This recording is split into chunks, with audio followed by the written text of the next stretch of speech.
expresarse en diferentes aspectos, ¿no es cierto?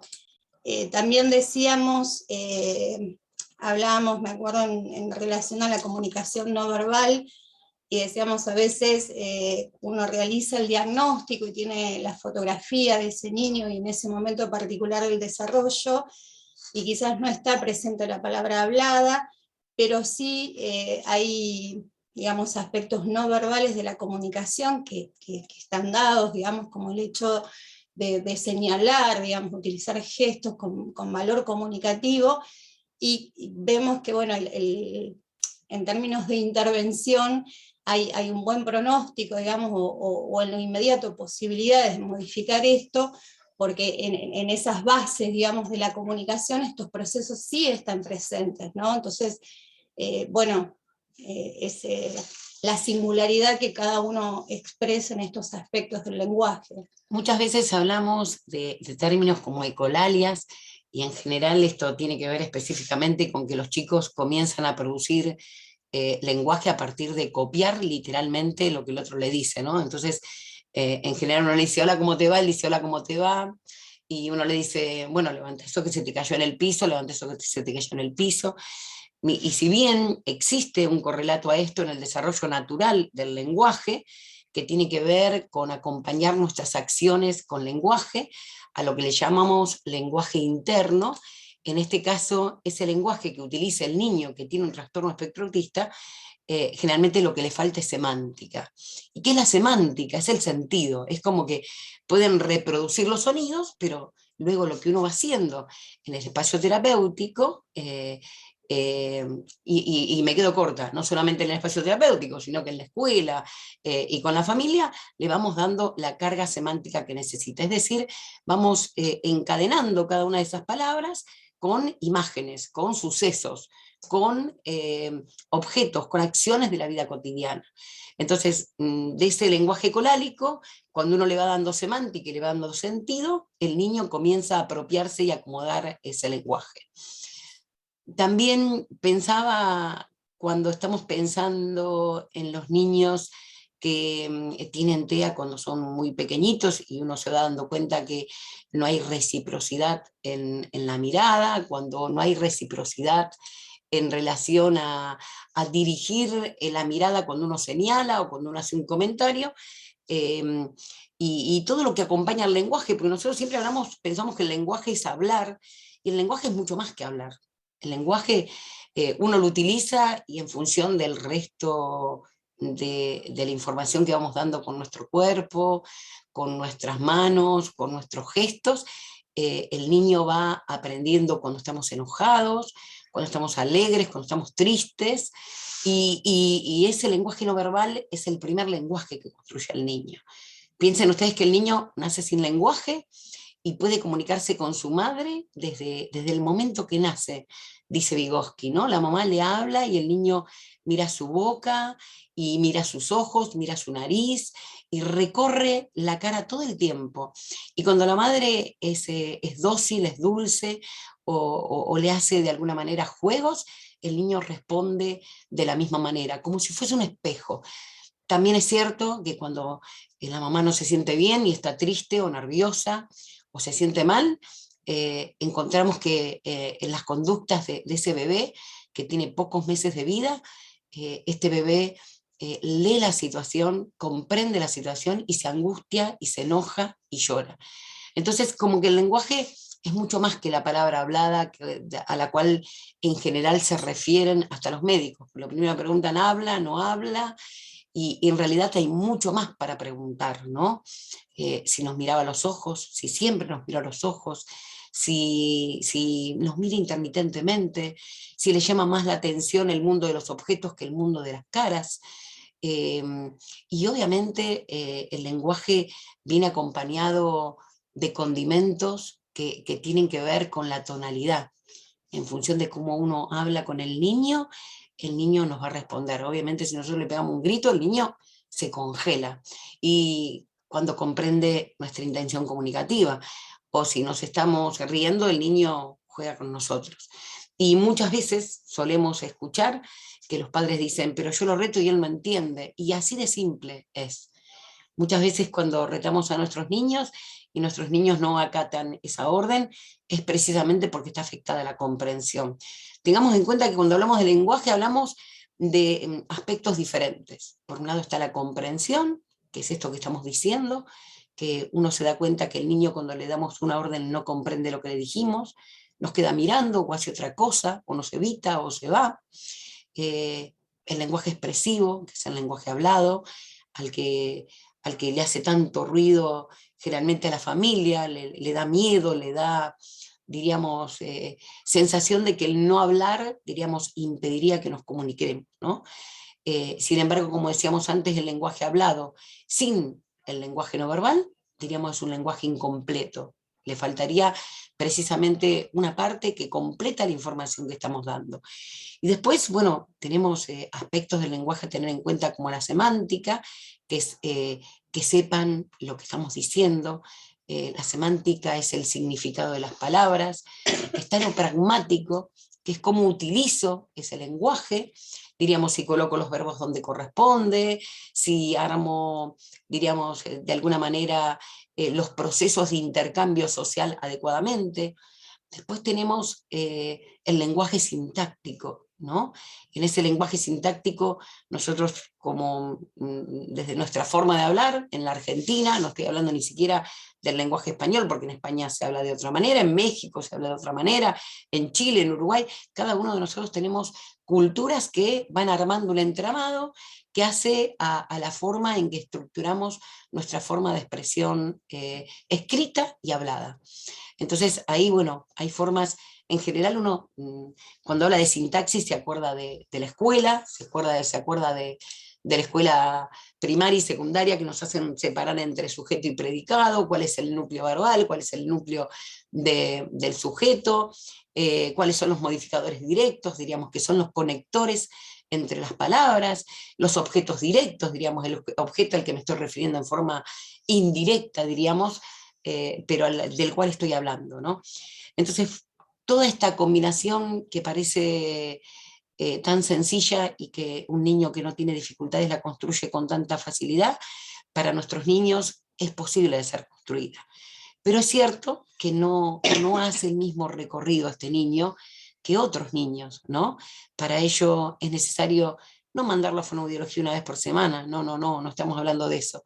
Hablamos de que las intervenciones son cotidianas, que las intervenciones se hacen en forma permanente, sistematizadas, que se hacen en casa, que se hacen en la escuela, que se hacen en la terapia, y obviamente que cuanto más lenguaje haya alrededor, cuanto más lenguaje, más oportunidades de interacción social tenga este niño, más posibilidades va a tener de poder acomodar lo sintáctico, lo pragmático, lo semántico, la comprensión, la expresión, y obviamente, diríamos, para ello se necesita de personal que esté especializado para que esto llegue a buen puerto, ¿no?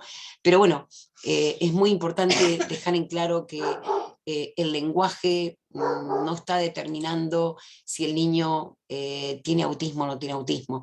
Si un niño no habla, lo primero que hay que descartar es que no haya un trastorno en lo auditivo, diríamos, que pueda realmente escuchar. Esa sería una de las cuestiones básicas.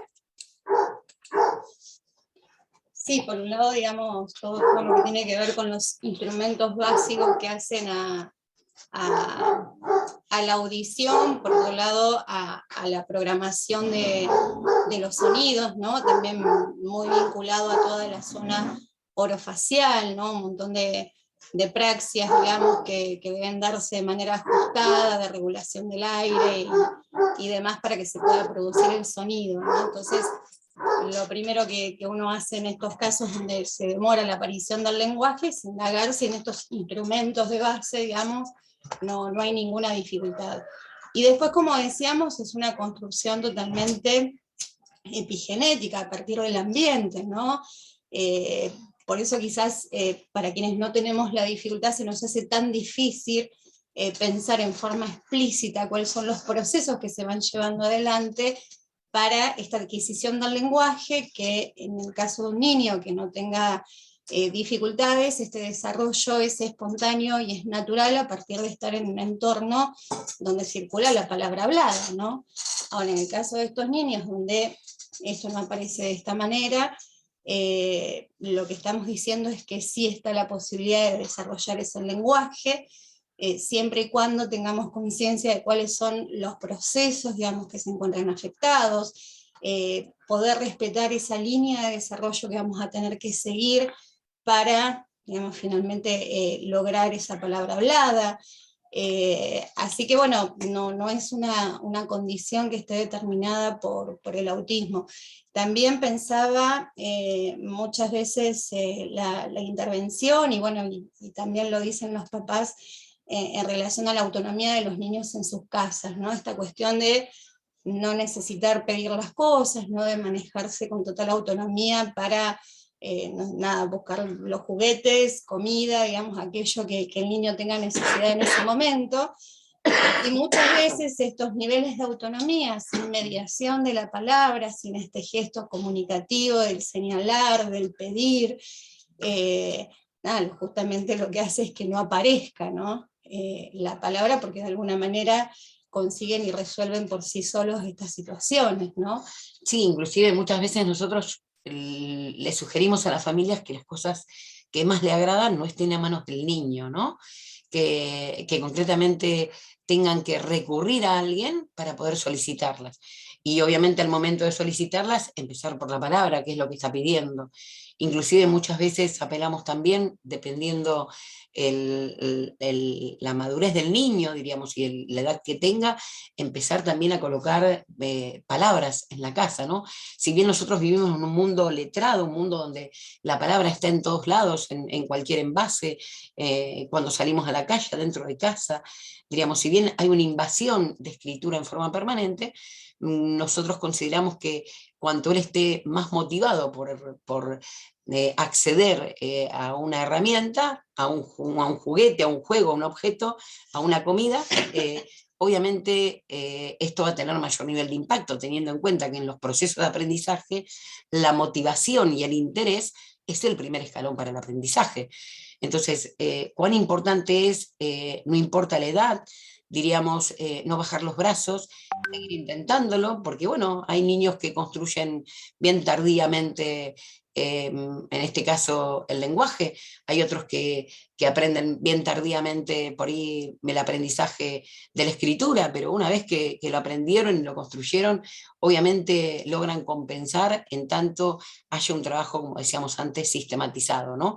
Y que respete ese modo de aprendizaje que tienen los niños, que también es distinto al nuestro y que, bueno, ya lo veremos en otras ocasiones. Creo que nos queda una más. Bueno, acá lo que veíamos era Sí, básicamente lo que es el esquema de comunicación, ¿no? Siempre estamos pensando que se da dentro de un contexto donde hay, digamos, un transmisor, un destinatario y un mensaje, pero bueno, para que esa comunicación sea efectiva tienen que darse ciertas condiciones, ¿no es cierto? El código en el que se transmite el lenguaje. También en relación, digamos, a los niños con TEA, digamos, es importante señalar a aquellos que han desarrollado el lenguaje.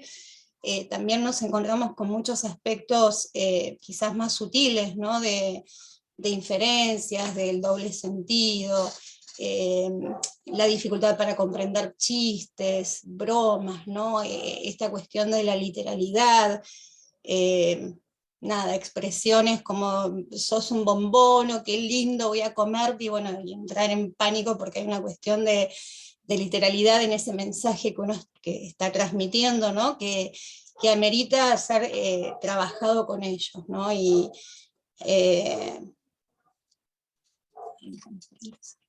también, bueno, tener en cuenta que durante mucho tiempo se han apelado a diferentes formas de incremento del lenguaje, para los cuales en un tiempo estaba como hasta de moda, ¿no?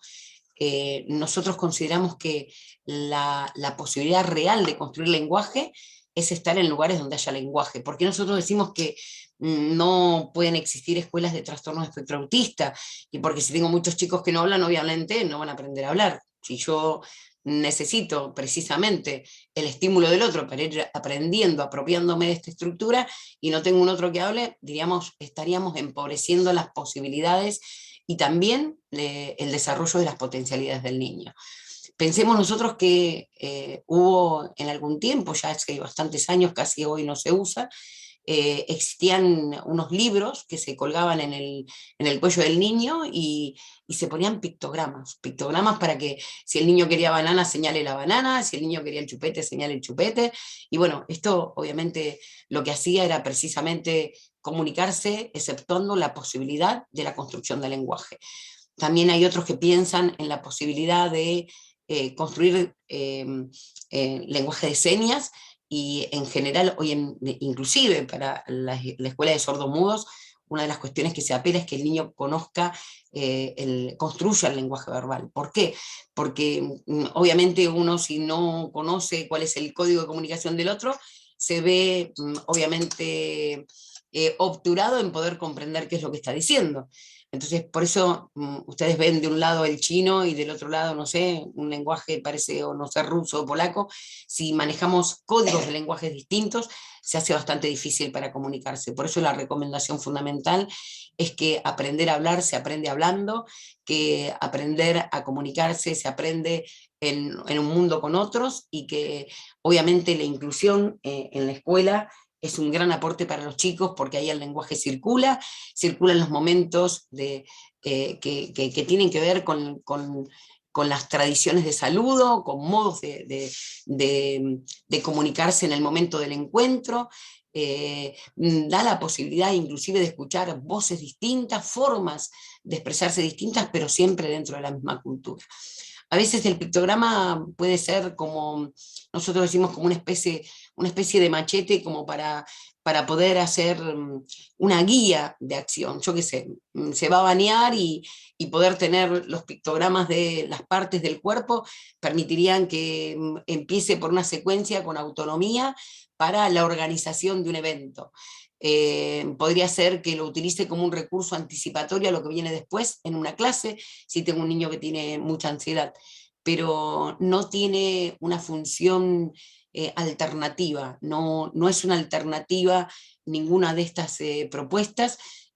Consideramos que lo aumentativo se da en un espacio con otros. Bueno, y acá llegamos a un gran dilema, ¿no?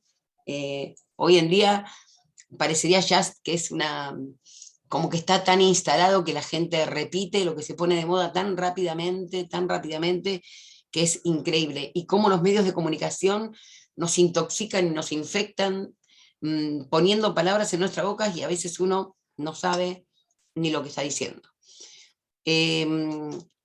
¿Será trastorno o será condición?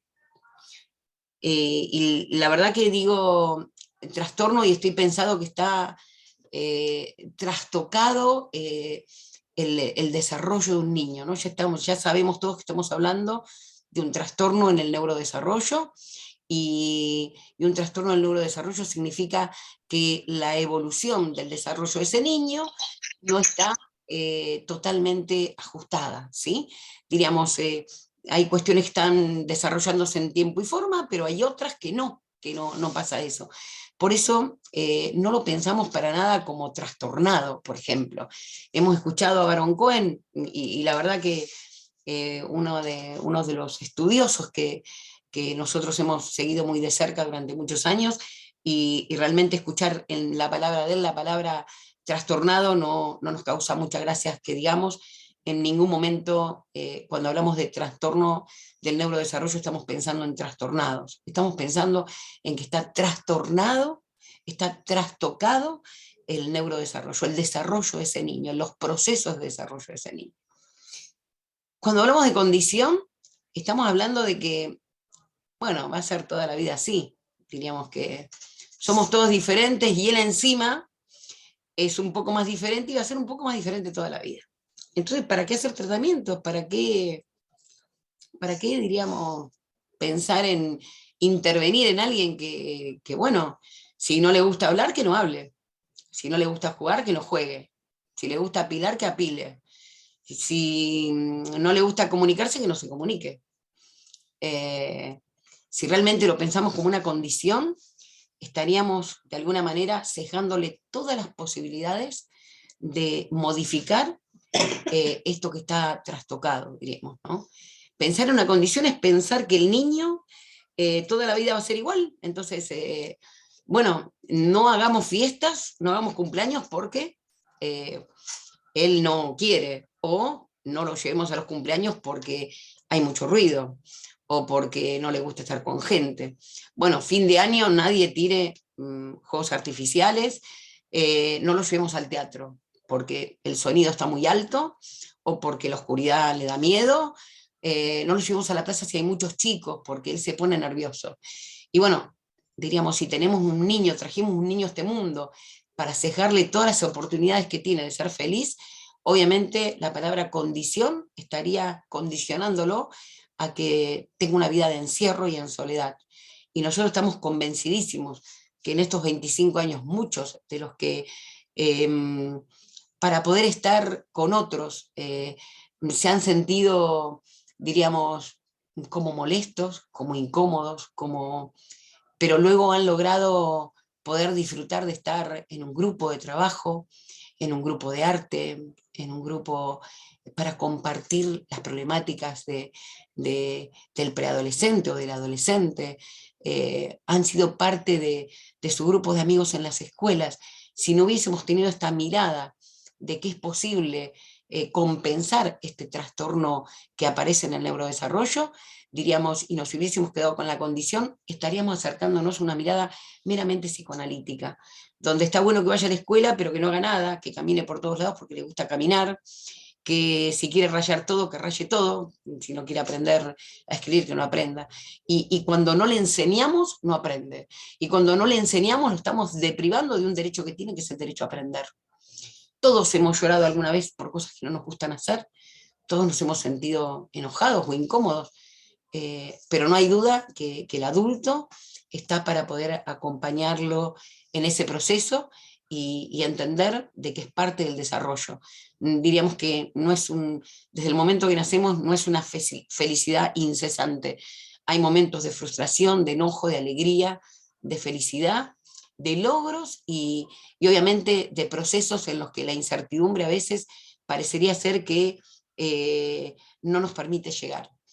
Pero mirarlo no como una condición, mirarlo como un sujeto, como un ser humano que tiene derechos y que esos derechos se los garantizamos los adultos, es sumamente importante, importante porque eso hace a que el día de mañana tenga todos los recursos necesarios para tomar decisiones. Si yo a un niño no le enseño, no va a aprender, y si no aprende, no va a tener la posibilidad de decidir. Entonces, no olvidarnos de esto. Pusimos este cartelito ahí en el costado, que ahora vamos a hacer un clic para taparlo, y acá en tal caso dice que los chicos que tienen TDAH, que sería un déficit de atención con hiperactividad, los chicos que tienen Asperger o autismo, etcétera, etcétera, vaya a saber qué quiere decir etcétera, no tienen una enfermedad, sino una condición. Yo diría que, como lo vamos a decir en las diapositivas que siguen, que no solo no tienen una enfermedad, no tienen una condición, son sujetos que tienen derechos, que tienen formas particulares de aprender y que los adultos estamos para poder acompañarlos en ese proceso, en darles el andamiaje necesario, y eso le va a dar la posibilidad en un futuro de tener la libertad de poder elegir. No enseñar es privarlos de ese derecho y de una oportunidad que hace al futuro de ese niño, ¿no? Vamos a hacer ese clic, así desaparece. Ahí está, falso, totalmente falso eso que circula por las redes y que encima dicen, por favor, publíquenlo una vez y siéntase libre de cargo y culpa porque pobrecitos tienen una condición. No, diríamos, nuestros chicos no son pobrecitos. Nuestros chicos son chicos que aprenden de manera distinta, que aprenden en diferentes momentos, pero que aprenden, ¿sí? Es muy importante tener en cuenta esto, ¿eh? Si tenemos en cuenta, si me pongo a pensar si llora o no llora, si me pongo a llorar, si se angustia o no se angustia, se frustra o no se frustra, en ese momento es donde estoy trastabillando y estoy de alguna manera transmitiéndole mi frustración o mi ansiedad porque aprenda determinada cosa, en lugar de ayudarlo a que realmente lo logre, ¿no? Todos sabemos que hemos aprendido en sociedad, hemos aprendido con otros. Hemos visto como la maestra reta a un niño que hace algo mal y nos hemos sentido hasta incómodos. Y bueno, de esa manera vamos aprendiendo las reglas de nuestra cultura, vamos aprendiendo los códigos, vamos aprendiendo los principios de esta vida, vamos aprendiendo de la moral de esta vida. Y nosotros estamos convencidos que nuestros niños lo pueden aprender, todo lo pueden aprender, es cuestión de enseñarlo. Seguimos con la próxima diapositiva que, bueno, tiene que ver precisamente con esto de que no es una enfermedad, como decíamos hoy. Pensemos que esto a veces, muchas veces, algunos creen que los niños con trastorno de neurodesarrollo o cualquier otro trastorno están enfermos, y no precisamente están enfermos, no, para esto no hay cura, lo que hay es un acompañamiento que le permita a uno, de alguna manera, que estos niños vayan levantando estas barreras que la vida les presenta. Y como dice acá, creo que la primera barrera que existe es la ignorancia, ¿no? Muchas veces nosotros entendemos, porque salimos bastante con los chicos, que mucha gente cuando...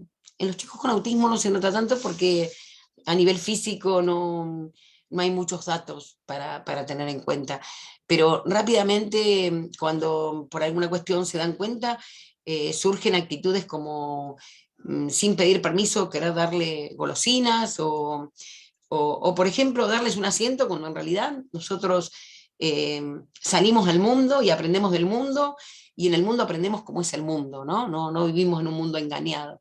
Cuando salimos en el tren podemos tomar la decisión de sentarnos, pero también podemos tomar la decisión de decir, hoy volvemos parados, como vuelve cualquier chico.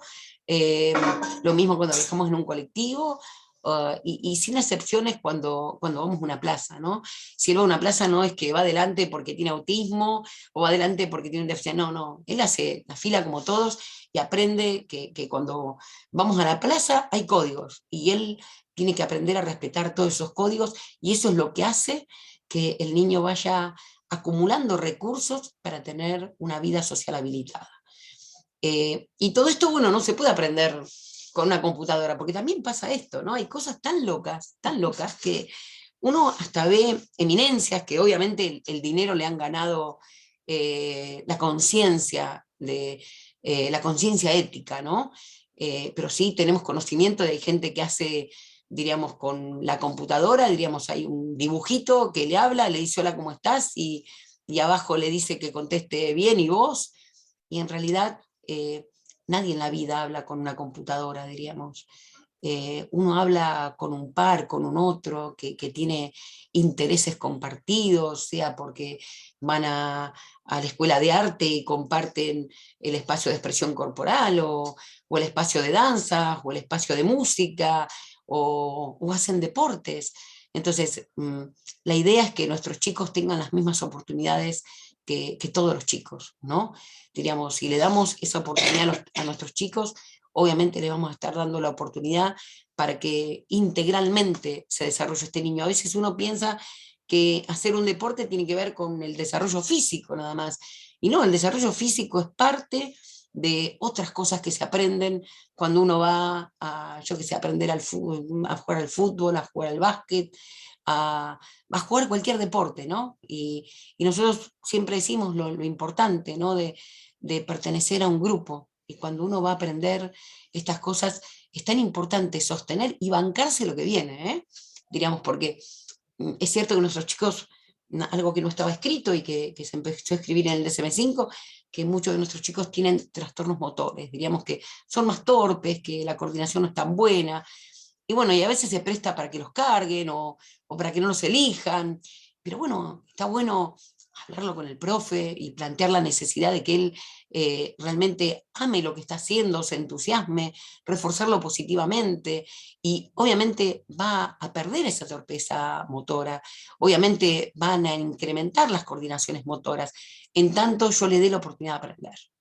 Si yo, porque lo cargaron acá lo saco, y porque lo miraron mal en el otro lado lo saco, y porque el profe no lo puso en el partido lo saco, diríamos, lo que estoy haciendo es no dándole la oportunidad, teniéndole lástima a mi hijo. Eso es lo que estoy haciendo. Y lo que no podemos permitirnos es tenerles lástima, porque ellos tienen una riqueza aparte, inclusive una riqueza hasta espiritual y ética, ¿no? De lo que está bien y lo que está mal, inclusive con el tema de las mentiras. Hay madres que dicen, y bueno, pero entonces yo le voy a tener que enseñar a mentir, por ejemplo, ¿no? Nosotros decimos, no, porque si en la vida no hay que mentir, uno tiene que ser serio, responsable, uno tiene que decir la verdad. ¿Por qué enseñarle a mentir? Y a veces demasiado sincero, bueno, le podemos enseñar a que lo diga de tal manera que no lo haga pasar un mal momento al otro.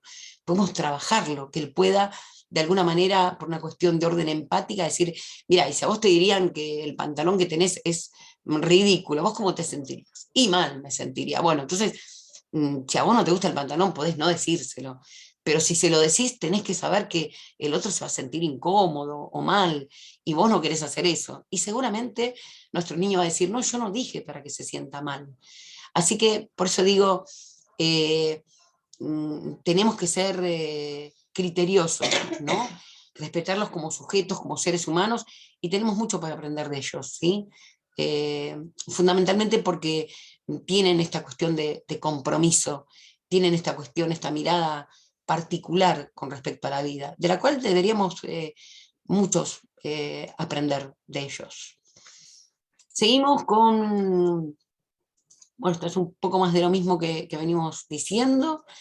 Eh, Acá dice que es válido considerar al autismo como un continuo que se presenta en diversos grados y en diferentes cuadros de desarrollo.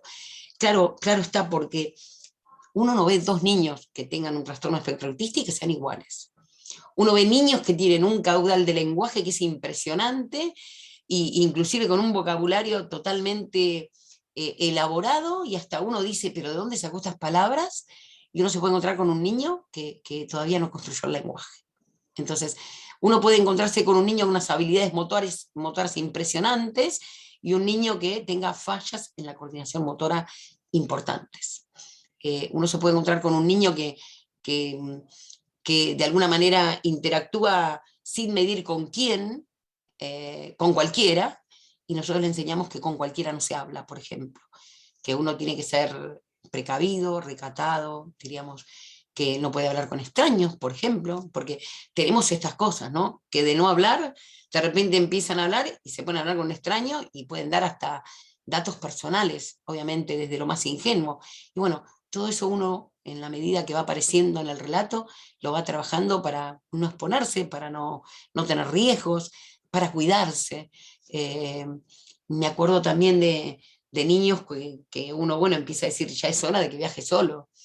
Y uno empieza a pensar, y los robos, y si cuando baja del colectivo. Y les puedo decir que nos han dejado más que sorprendidos, diríamos, nuestros niños en esa situación, con el tipo de respuestas, ¿no? Así que, si bien es cierto que la inseguridad es algo que nos atraviesa permanentemente, tampoco podemos tener en el encierro eterno a nuestros niños y a nuestros jóvenes, ¿no? Por eso tenerle confianza a los espacios sociales, confianza a los profesores, hablar, comentar, y no esperar que hagan siempre excepción para nuestro niño, porque eso tampoco está bien. Está bien que se frustren, porque todos nos frustramos. Diríamos, no creo que haya ninguno que esté aquí presente que no le haya pasado en algún momento, que haya esperado que el maestro lo mire o que le diga te felicito, y el maestro en ese momento estaba con la cabeza en otra cosa, él lo miró, le puso un bien, y uno pensaba, con tanto esfuerzo que hice, esto es todo. Y a todos nos gusta que nos refuercen positivamente también, ¿no?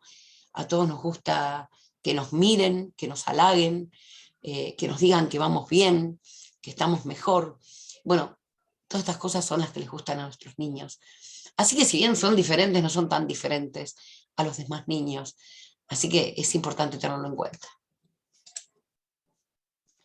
Bueno, y como verán acá, los niños tienen que ir, como lo dijimos tantas veces en todos estos encuentros, tienen que ir a escuelas comunes. Allí está absolutamente toda la riqueza. Allí está justamente el escalón que no tenemos y el que nos prestan otros para poder de alguna manera mirar a la misma altura que los demás. Y no estamos pensando que esto sea porque el niño tenga TEA. Hay niños que no tienen un diagnóstico de este tipo y también necesitan de alguna manera un escalón más. Y también necesitan de acompañamiento y también necesitan de la mirada. Pero no queda duda que la inclusión en escuela común es la riqueza, porque es como la sociedad en miniatura, ¿no? Allí pasa todo lo que tiene que pasar y todo lo que pasa en todas las sociedades, ¿no? Eh, tenemos la maestra comprometida, tenemos la maestra indiferente, tenemos la maestra que tiene sus dificultades, la maestra que ama el enseñar y lo lleva en la sangre, la maestra que enseña porque, bueno, creyó que era una oportunidad de trabajo, y bueno, todas esas diversidades hacen a nuestras relaciones interpersonales. Y nuestros niños no tienen por qué recibir algo distinto, diríamos. No nos parece que las excepciones sean precisamente lo que nosotros nos tenemos que proponer. Al contrario, pensamos que nuestros niños tienen que gozar realmente de las mismas, diríamos, posibilidades que tienen los demás. Eh, y no nos tenemos que poner mal si ellos se ponen mal, porque por eso son los momentos en que bajamos la mirada, nos sentamos y tenemos la oportunidad de estar más cerca para poder acompañar. No, sí pensaba en este eje transversal, digamos, de la inclusión, que lo planteábamos no como solamente objetivo de máxima, ¿no? En el tratamiento, una inclusión efectiva y real para todos ellos, sino también como medio, como parte del tratamiento, ¿no? Y bueno, todos los mitos que intentamos derribar, que nos llevaron estos últimos encuentros, apuntan a esto, ¿no? Por un lado, que no tenemos duda que en tanto haya un diseño, una intervención pensada desde el plano de lo psicoeducativo, todo es posible de ser compensado, digamos, y modificado, y esto lo decimos desde la experiencia, no parados desde ese lugar. Y por otro lado, también como contrapartida, y pensando en términos de la inclusión, que no hay espacio artificial que podamos generar que tenga la riqueza que nos pueden aportar las experiencias de vida en lo cotidiano, ¿no? Entonces, todos estos espacios que se van diseñando desde lo terapéutico, ¿no? De estos tipos de entrenamiento y demás, digamos, nunca, digamos, se pueden llegar a homologar de alguna manera con todo aquello que nos aporta, digamos, la vida real, las experiencias de vida, que bueno, nos dan cantidad de pues, posibilidades y oportunidades de aprender con una carga semántica, digamos, donde realmente las acciones se encuentran sentido, ¿no? Bueno, también la verdad que quiero aprovechar esta oportunidad para felicitar a los padres que han hecho caso omiso a salir por todos lados en las vacaciones, más allá de los tumultuosos lugares que había para poder gozar en forma gratuita. Y como yo estuve con COVID y no tuve la posibilidad de hacer la experiencia acá con mi colega, también por ahí si querés hacer mención a algunas de las... de los lugares que fueron, comentarles cómo... No, sí, la verdad fue una semana re linda, de puro disfrute, de encontrarnos en situaciones de ir a ver una obra de teatro, ¿no? Y bueno, como uno había reservado las entradas como institución, que la gente del lugar nos pregunte, bueno, qué modificaciones deberían hacer, ¿no? Sabiendo que estaban los niños con TEA, modificar el sonido, ¿no? Las luces, qué cuestiones tener en cuenta, a lo cual respondimos nada, no es necesario que modifiquen nada, y bueno, todos nuestros niños estuvieron ahí disfrutando de la obra, que por cierto fue bastante estridente, y salimos ahí los terapeutas y no podíamos creer los agudos que tuvimos que aguantar, y bueno, nada, el poderlos ver, estar ahí como los otros cientos de niños que estaban, digamos, y disfrutando, sin tener que hacer modificaciones, ¿no? Y por supuesto, esto es gracias a las experiencias previas que han tenido, ¿no? De aproximaciones graduales, ¿no? que uno va realizando y que hoy en día nos permiten, bueno, proponernos ir a disfrutar de un espacio de esas características sin ninguna dificultad, realmente, y que disfruten, ¿no? Bueno, también hemos viajado un montón en tren, porque fuimos a la ciudad de los niños, así que bueno, queda, para quienes no conocen, a unos cuantos kilómetros, implica la combinación de trenes y demás, y bueno, hemos caminado un montón y viajamos por momentos sentados, en otros momentos el tren estaba lleno, así que había que estar parado, había que hacer el transbordo, había que esperar el tren, que en algunos casos también se demoró, y bueno, la verdad que excelente, y han disfrutado un montón. Pudimos ir a Tecnópolis, que la verdad es una propuesta hermosísima, pero bueno, fue un día sábado, con lo cual era un mundo de gente, más de lo que uno podía imaginar, y sin embargo, nada, pudimos hacer los recorridos que teníamos en mente, digamos, todos disfrutando, y ahí cada uno trajo su experiencia o aquella situación que le impactó más o le gustó más, pero que la verdad que han disfrutado todos, incluso pensaba en los dinosaurios, que algunos tenían cierta aversión con ese tema, y luego de hacer todo el recorrido terminaron ahí pidiendo que le saquen fotos como una situación superada, ¿no? Que habíamos podido hacer y no había pasado nada. Así que nada, fue sumamente nada, rico de disfrutar, digamos, de pasarla bien, y de ver los cambios que van realizando los chicos, bueno, que nos sorprenden y que siempre superan incluso las expectativas que uno tiene en relación a un montón de cosas, ¿no?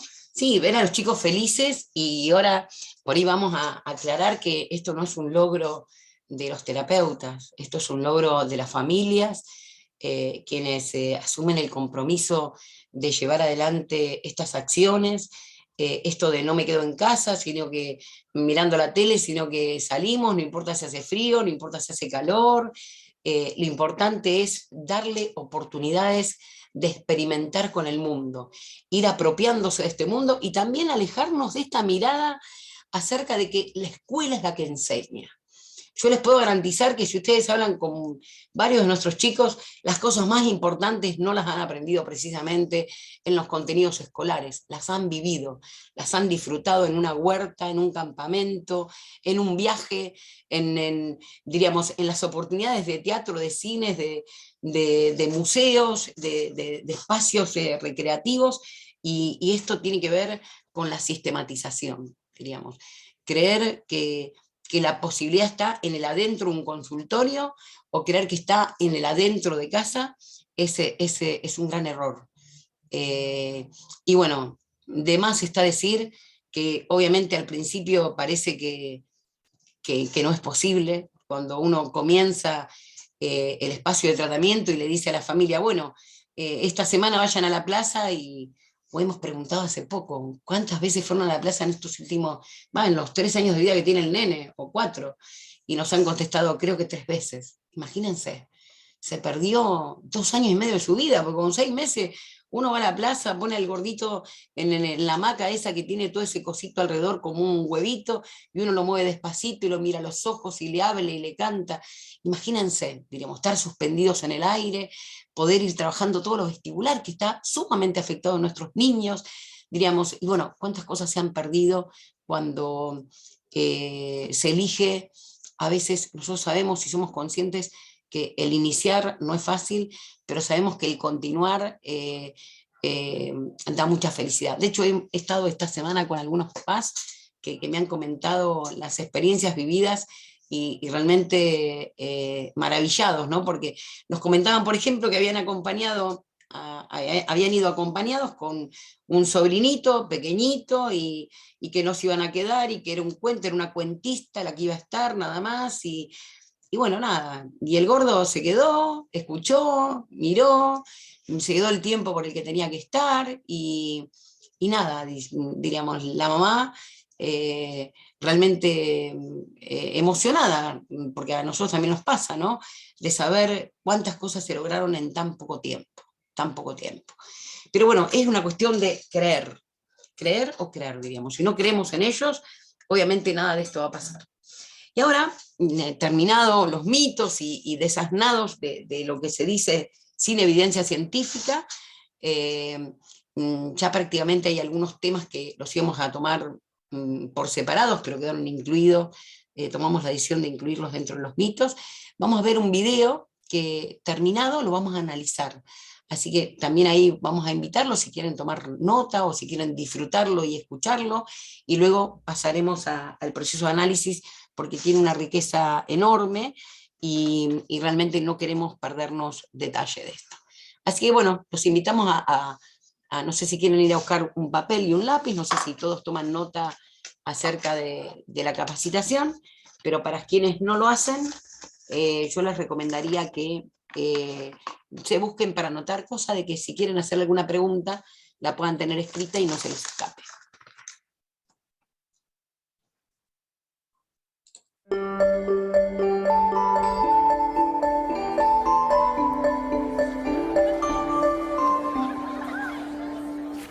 La ciencia nos dice que las experiencias que vivimos en nuestros primeros años realmente afectan la arquitectura física del cerebro en desarrollo.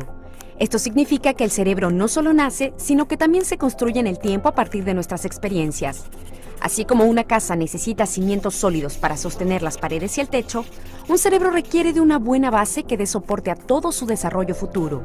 Las relaciones positivas entre los niños pequeños y sus cuidadores literalmente construyen la arquitectura del cerebro en desarrollo.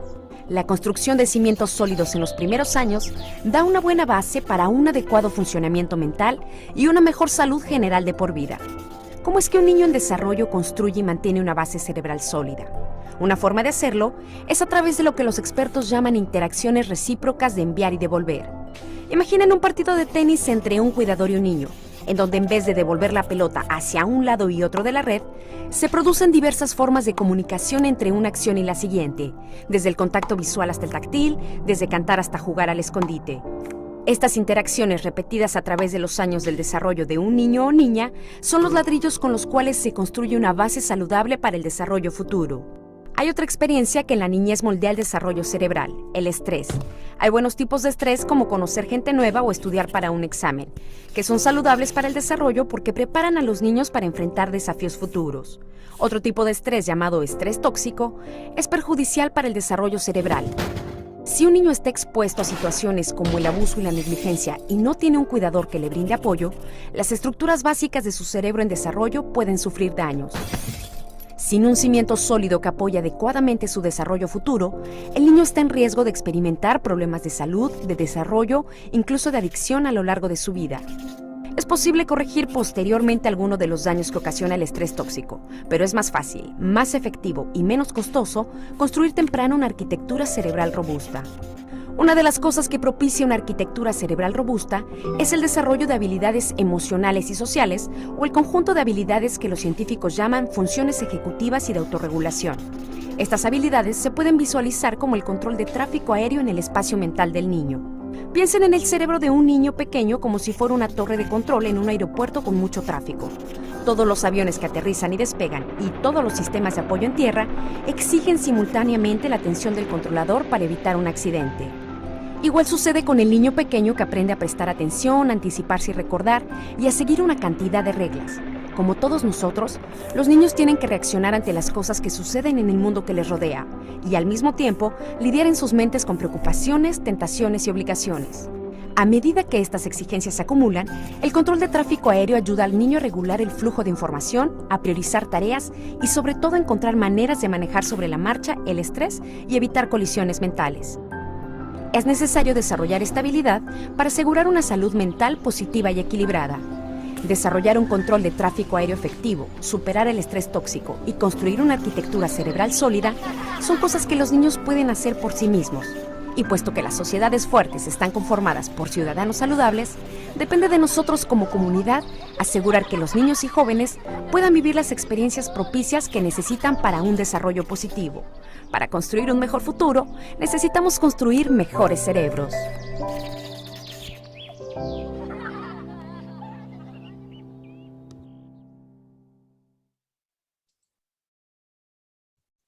Bueno, ¿qué les pareció? ¿Preguntas? ¿Qué cuestiones les pareció que son interesantes? Un poco para seguir la línea de pensamiento de lo que decíamos hace un ratito. Evidentemente la experiencia es fundamental. Diríamos que si la escuela enseñaría desde la experiencia, ¿saben todas las cosas que aprenderían los chicos en la escuela? Si en lugar de tanto escribir y tanto, diríamos, repetir, podrían ver concretamente el crecimiento, o qué pasa desde la física, o qué pasa desde la historia, actuar la historia, ponernos en el lugar de los personajes, la experiencia, cómo marca la experiencia, ¿no? Y veníamos hablando que el experimentar con el mundo hace a que puedan apropiarse de este mundo. Y obviamente hablaba que esto sucede en la primera infancia, cómo el niño desde que nace va acumulando esta experiencia con el entorno. Primero mamá y papá, y sumado los hermanitos, la tía, la abuela, los amigos, el barrio, la escuela, el jardín. Diríamos, cómo todas esas experiencias van acomodando ese cerebro y lo va enriqueciendo. Y no solamente lo enriquece porque lo observa, sino porque interactúa, ¿no? Y esta interacción, ahí nombraban interacción recíproca. Nosotros utilizamos mucho el término atención conjunta, ¿no? La atención conjunta no es otra cosa que la posibilidad de que circule la palabra, el objeto, y que en ese circular yo pueda anticipar si me la va a tirar para arriba o para abajo, para el costado o al pecho, si me la va a tirar fuerte, si me la va a tirar despacio. Ese mirarnos a los ojos, no las manos, ese mirar globalmente, ¿no? Pensaba de alguna manera que es tan importante repensar todas las oportunidades que tiene un niño que tiene vida social y todas las que no tienen aquellos que no tienen vida social. Todo lo que el otro puede aprender en tanto atención conjunta, y vamos un poco más lejos ahora, ¿no? Pensamos, cuando conocemos una familia, le preguntamos, por ejemplo, si el niño señala, si utiliza formas de comunicación, y obviamente que si se comunica nada más que con mamá durante todo el día, obviamente va a haber una pobreza que va a estar remitida a códigos que utiliza nada más que la mamá. Pero si ese niño va a un jardín maternal, si ese niño está con otros niños y con maestros, y viaja en un micro, y está con otros niños que no son los niños de la sala, obviamente se van multiplicando las posibilidades y las potencialidades de estos niños. No, otro aspecto interesante, pensaba en el estrés que vivimos todos nosotros ante situaciones novedosas, ¿no? Y cómo lograr esos niveles de autorregulación. Y bueno, lo que nos dice el video es esta cuestión de a partir de la experiencia, de estar expuestos a estos estímulos, cómo vamos de alguna manera pudiendo estabilizarlo, ¿no? Y priorizar y jerarquizar, y llegamos a esta famosa autorregulación que muchas veces hablamos de nuestros niños. Pero ninguno de nosotros, digamos, hablamos de niños con el diagnóstico de TEA o no, vivimos estas situaciones sin esta carga de estrés, porque obviamente es estresante. Y cuando hablamos de ese estrés del bueno, en que nos habla el video, no es más ni menos que estos estados de alerta necesarios como para poder aprender de ese entorno que nos rodea, ¿no? Sí, muchas veces, o sin ir más lejos, me comentaba recientemente una mamá que si el nene no le gusta tocar la tierra, bueno, tal vez, diríamos, estaría bueno que no toque la tierra. Y yo le decía que uno podría pensar en esto. Bueno, no le gusta tocar la tierra, no toca la tierra. mañana no le gusta tocar la témpera, no toca la témpera, no le gusta tocar la arena, no toca la arena, no le gusta tocar el pasto, no toca el pasto, no le gusta tocar, no sé, las lentejas, no toca. Y entonces tenemos un mundo de deprivaciones, y nosotros tenemos que dar un mundo de oportunidades. Y esa tierra la podemos usar, como me decía la mamá ayer, tamizada, pero yo a esa tierra le puedo poner piedritas, le puedo poner arena, puedo moldear, puedo de alguna manera plantar, puedo cocinar, puedo revolcarme en la tierra, puedo, y si yo no le doy esas oportunidades de aprendizaje, obviamente va a ser una vida de deprivación. Y es cierto que a nosotros hay cosas que nos gustan y otras que no, pero en ellos este experimentar obviamente le produce estrés. Pero si yo me quedo pegada al estrés, a la resistencia que el niño presenta, obviamente va a llegar un momento que nada vamos a hacer, porque a todo, absolutamente a toda experiencia de mínimo estrés, lo que va a hacer va a aparecer la resistencia. Entonces yo, ¿qué me pregunto? Le digo, bueno, bien, respeto al niño y que no toque la tierra, que no toque la arena, que no toque, bueno, no vamos a la playa porque al nene no le gusta la arena, ¿está? Bueno, que no toque el pasto, no vamos de campamento porque el nene no le gusta el pasto, no le gusta el agua, no le gusta la témpera, entonces, y bueno, la respuesta es que obviamente a veces cuesta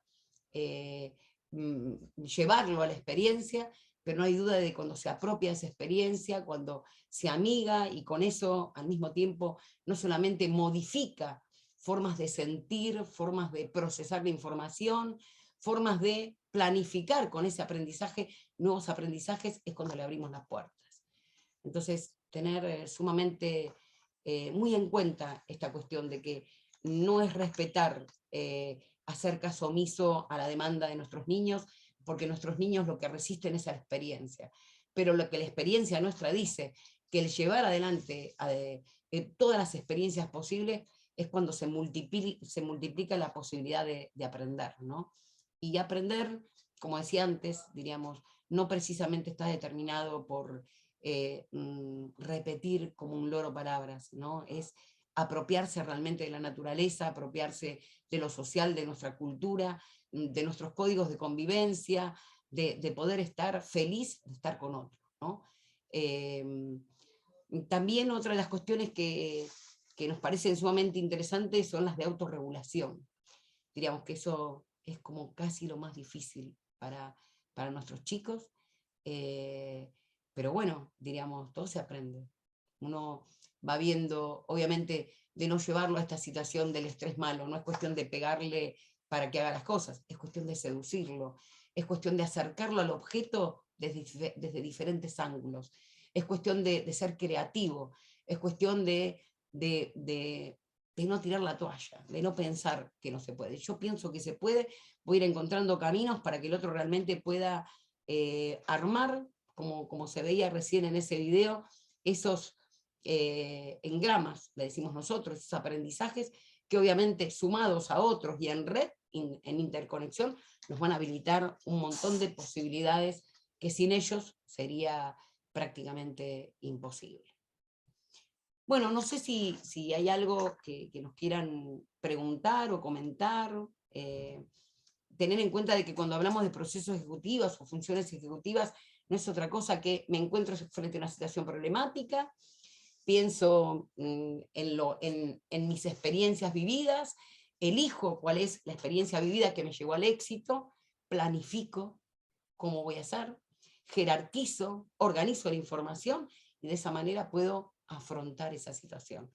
Todos sabemos que la primera vez que van al jardín, muchos lloran porque no saben con qué se van a encontrar. O cuando van a la primaria, que ya no es que nos encontramos todos cantando una canción, sino que formamos una fila y nos metemos dentro del aula y hay una maestra que está ahí copiando en un pizarrón. Obviamente que todas esas experiencias para cada uno de nosotros han sido prácticamente casi inolvidables, ¿no? Y por suerte que han sido inolvidables, porque todos esos recursos fueron los que nos fueron dando las posibilidades de adaptarnos a muchas experiencias de vidas posteriores. Bueno, la verdad que hoy tenemos más ganas de escucharlos a ustedes y que nos cuenten.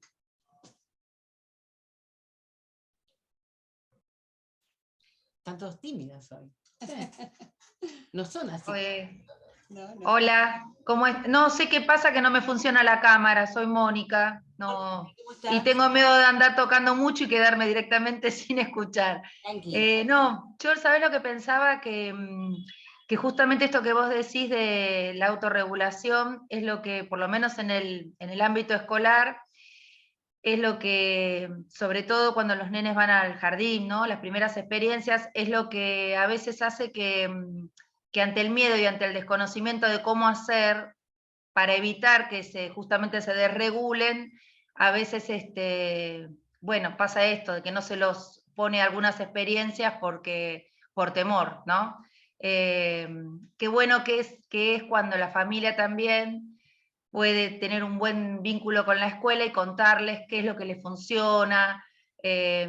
Hablo desde lo que me pasó a mí también de verlo, ¿no? De a veces no conocer algunas cosas que a los chicos los desregulan, y saber eso permite estar atentos desde la escuela y, bueno, y buscar alternativas para ofrecerles, como vos decías, ¿no? Pensaba en la experiencia que ustedes hicieron en las vacaciones, que si no directamente uno no los pone en contacto con la tierra, no los deja por ahí en una clase de música hasta el final. Entonces, poder ir trabajando todo eso es fundamental, es muy importante, Sí. es muy importante. Ujú. Eso quería decir. El tema de las instituciones, son tantas las variables que hay. Hay olores, hay colores, hay ruidos, hay sonidos, hay un movimiento constante de personas, de situaciones que se presentan. Son tantas las cosas para regular que realmente para un niño no es para nada fácil. Muchas veces uno observa, por ejemplo, en espacios muy amplios, que cuando los chicos corren ellos se atajan, como que no tienen esta posibilidad de anticipar cómo termina esa historia, como que me viene por encima, me lleva por delante, ¿no? Y aparece esta cuestión de tratar de buscar un lugar donde alojarse. Obviamente esta experiencia va sucediendo y luego ya no se esconde, ya no busca un apoyo, ya sabe que viene corriendo pero que no lo va a llevar puesto, diríamos. Y obviamente después aparece esta cuestión de limitación y el otro también empieza a correr. Si yo no le permitiría vivir esa experiencia, obviamente nunca sabría que el mundo no se le viene encima, ¿sí?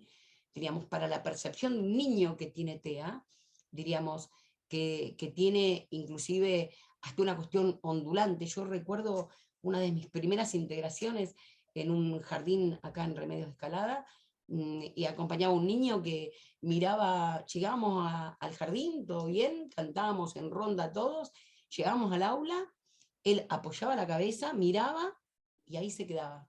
Y pasamos tiempo sentados ahí afuera, con lo mismo que hacían adentro, pero sentados en la puerta.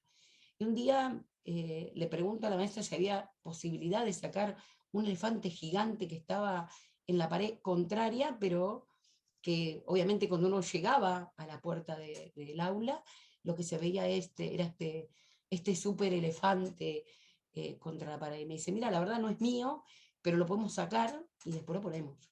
Y bueno, la verdad que el mismo día que sacamos ese elefante de la pared, diríamos, él entró como si nada pasara, diríamos como que hay cuestiones del orden de la percepción que hasta no tienen casi explicación, o uno las conoce cuando ya tienen lenguaje, ¿no? De cómo vivenciaron esas situaciones. Por eso digo, lo que tienen los espacios escolares es una cantidad de información colgada, de colores que a veces son estridentes y hasta difíciles de procesar neurológicamente, que uno va estudiando el terreno como para ir viendo qué podemos modificar de esa realidad para que comience a adaptarse a ese ambiente, ¿no? Obviamente llegó un momento que el elefante volvió a estar colgado y él ya se había apropiado de ese espacio. ¿Qué quiero decir con esto? Que uno también tiene que tener mecanismos de flexibilidad, porque si yo no voy levantando barreras, no le doy la posibilidad de que entre, ¿no? De que haga la experiencia. Y era necesario hacer una experiencia con otros, en una mesa compartida, no en el piso del pasillo. Y ellos nos van dando datos permanentemente, ¿no? Tener una mirada ajustada, obviamente con los conocimientos de qué cuestiones pueden hacer ruido a la hora de estos momentos de paralizarse frente a determinada experiencia, siempre tienen alguna respuesta. Diríamos, siempre están en poder ir buscando qué es lo que está produciendo eso, e ir generando oportunidades, ¿no? Porque también la otra podría decir, la madre, bueno, si no va a entrar al aula, que no vaya más. El año que viene, cuando sea más grande, yo he escuchado mucho, no fue a sala de 3 porque no quería, no fue a sala de 4 porque no quería. Cuando llegamos a sala de 5 nos perdimos 2 años de vida de terribles aprendizajes, diríamos, creo que de todos los aprendizajes que la vida nos podía dar, diríamos, venimos 2 años atrás. Sí, igual pensaba en esa situación escolar, en realidad estamos atentos a qué cuestión del contexto es la que está incidiendo, pero la pensamos desde el niño, digamos, nunca pensamos en modificar el contexto escolar en sí, ¿no? A lo mejor cuestiones de, bueno, en vez de sentarnos cerca de la puerta, nos sentamos del otro lado, en vez de estar frente a esa lámina que sabemos que es un distractor, bueno, nos alejamos de esa lámina o nos ponemos de costado, en vez de estar en este grupo que habla así, es bastante bullicioso, es preferible acomodarnos de esta manera, ¿no? Como que, digamos, no hacemos modificaciones en relación a la dinámica en sí del contexto, sino modificaciones en relación al niño y el dato que nos va dando según las variables que vamos viendo en ese contexto, ¿no? Y siempre con esta idea de aproximación paulatina, ¿no? O sea, tampoco estamos pensando, cuando quizás nombramos estas experiencias como la de la semana de vacaciones, obviamente fruto de todo un trabajo previo de experiencias que han realizado fundamentalmente las familias, ¿no? No es que el primer día la experiencia es esto, de decir, bueno, salimos, tomamos tren, subte y va a estar bárbaro. No, la verdad que no, llegamos a este punto porque hubo todo un recorrido que han hecho las familias, pero bueno, con estos resultados, ¿no? Realmente vale la pena, ¿no? Y sobre todo ver el disfrute, porque llegamos a un punto, digamos, no es una situación donde ellos están tolerando de alguna manera, no, están disfrutando de esa canción que están viendo, se están riendo, digamos, y este es el objetivo, ¿no? Que poder darles esas herramientas para poder estar en esos entornos y que realmente sea de disfrute para ellos, ¿no? Sí, pensaba cuando hablamos de aproximaciones sucesivas, una frase que nosotros utilizamos mucho, pensaba que cuando uno inicia el tratamiento, generalmente inicia un tratamiento con un niño que está UPA, ¿no? Que la solución para que no llore es llevarlo a UPA, diríamos. Y para que no se tire al piso, lo llevo a UPA. Y para que no se ensucie la ropa, lo llevo a UPA. Y para que no se enoje, lo llevo a UPA, ¿no? Y primer consigna del acuerdo de comenzar un tratamiento juntos es, ¿qué edad tiene el niño? 2 años, 3 años, 4. Y la primera consigna es, vamos a tratarlo como un niño de la edad que es. Empecemos por ahí, porque aparte no solamente se está dañando el niño, se está dañando también usted. Diríamos, todo bien que un bebé esté a UPA, pero cuando el niño comienza a caminar, el niño va de la mano. Cuando el niño comienza a caminar, el niño puede, dependiendo la edad, ir al lado mío sin ir de la mano. Pero es sumamente importante acomodar estas cuestiones, ¿no? No evitar, diríamos, esta cuestión de es para que no se canse, es para que no llore, es para que no se moleste, es para que no se estrese, diríamos. Entonces, empezar a despejar esta cuestión de con quién estoy trabajando y para qué estoy trabajando. Entonces, bueno, primera consigna, en general los abuelos, y recuerdo varios casos que por ahí dicen, sí, ya nos dijeron que no lo podemos hacer UPA, dicen.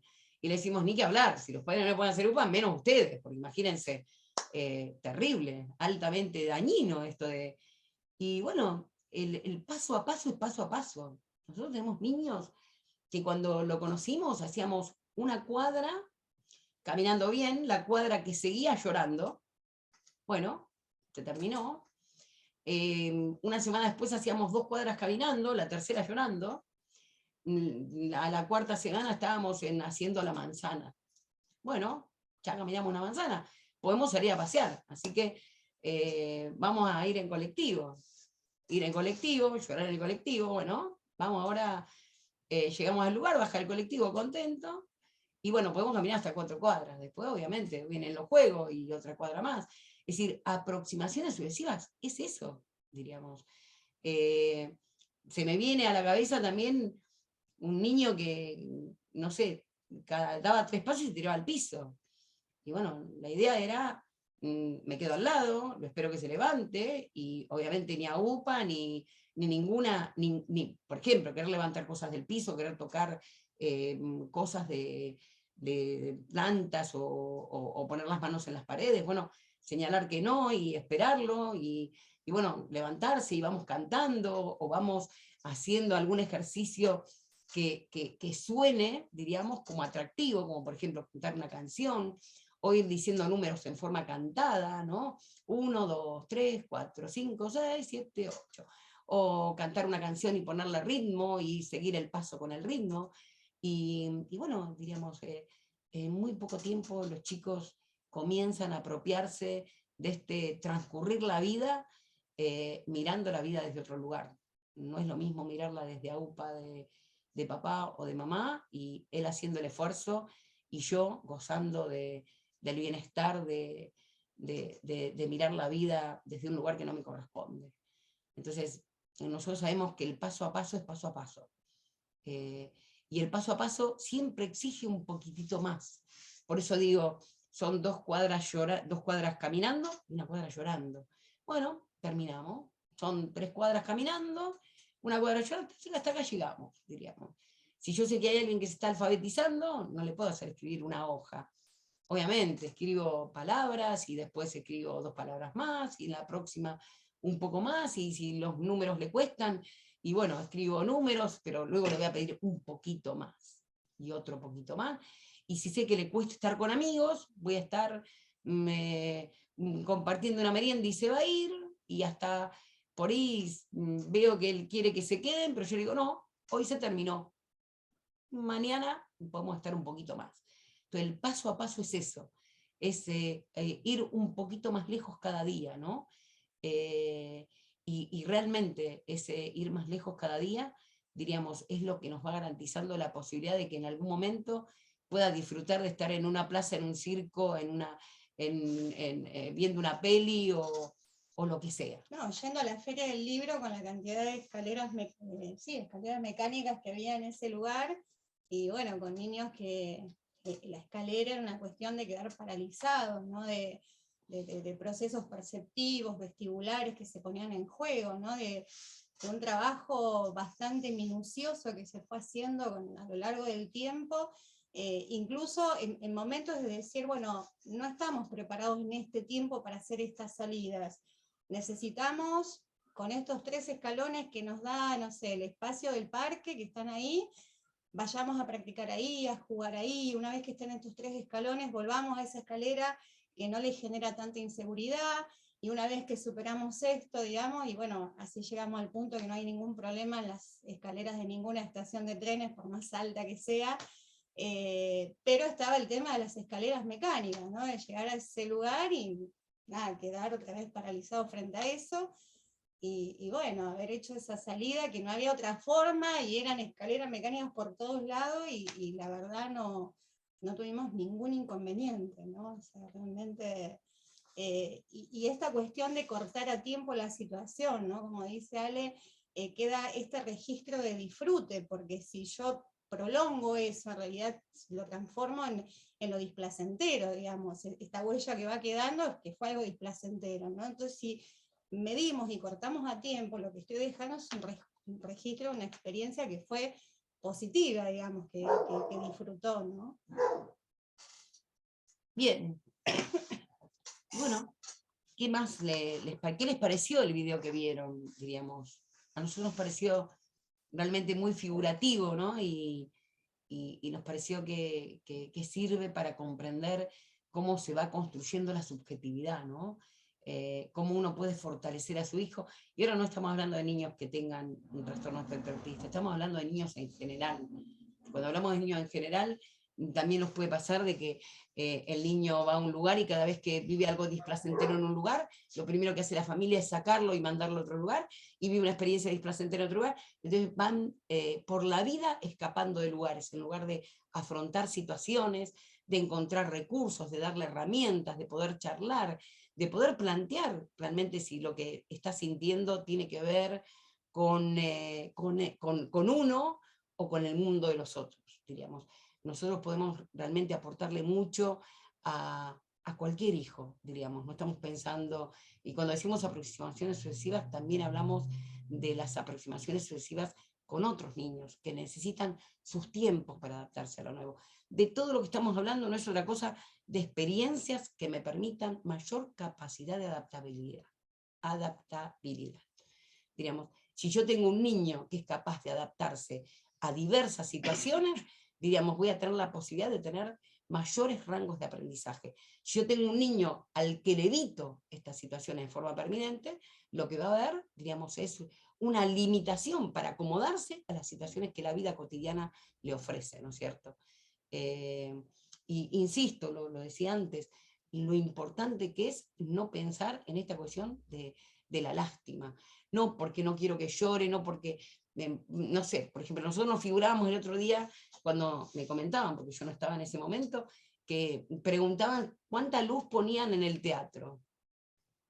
A ver, diríamos, nosotros trabajamos en oscuridad, con luces de colores, con luces que se mueven, con mucha luz, con poca luz, con sol. Si yo no le doy esa oportunidad, cuando tengo que ir a algún lugar, tengo que medir cómo es la oportunidad que me van a dar. Las noches de campamento con linternas. Ni que contarles lo que son las noches de campamento con linternas. Impresionante. Estamos hablando de nenes chiquititos, ¿no? Ahí no se diferencian edades. Chiquititos, hemos llevado de campamentos chiquitos de 2 años, ¿sí? Y adolescentes. Así que, diríamos, este pensar el niño desde las potencialidades, de la confianza en el lugar donde está, desde saber que va a estar en las mejores manos y que la va a pasar bien, que va a disfrutar cada uno de esos momentos. Entonces, bueno, de ahí la importancia que las experiencias determinen la capacidad adaptativa de este niño para poder disfrutar de la vida. Que a veces dar ese primer paso cuesta, pero no hay duda de que eso de que me cuesta me va a dar la oportunidad de dejar registro en mi cerebro para afrontar lo que se venga, ¿sí? Esa es la realidad. Yo les voy a proponer ver nuevamente el video. Pensarán que somos insistentes, pero le vemos realmente una riqueza muy profunda y queremos volver a compartirlo ahora después de que hablamos de esto, ¿no?